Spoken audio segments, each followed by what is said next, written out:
تعرف إن تحليل المخدرات للسائقين غير قانوني؟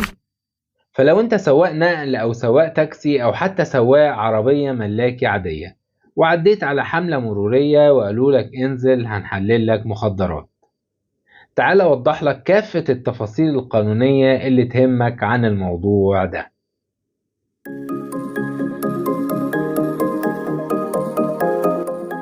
في الأول عشان ما تفوتكش كل معلوماتنا القانونية انزل اعمل لنا فولو وسبسكرايب عشان توصلك كل فيديوهاتنا. وتحليل المخدرات للسائقين بيتم في حملات على الطرق العامة والسريعة بمشاركة مباحث المرور وصندوق مكافحة الإدمان، وغالبا ما بيتم عن طريق تحليل البول اللي بيكشف عن الكثير من المواد المخدرة زي الحشيش والترامادول والشابو وغيرهم.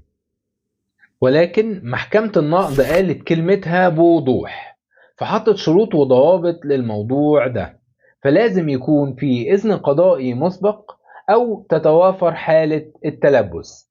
فأكدت محكمة النقض إن أخذ عينات لتحليلها لمجرد الاشتباه مخالف للدستور. فبنرى بدون الضابطين اللي حددتهم محكمة النقض أخذ العينات دي بيعد انتهاك لحرمة الجسد المكفولة بالدستور والقانون.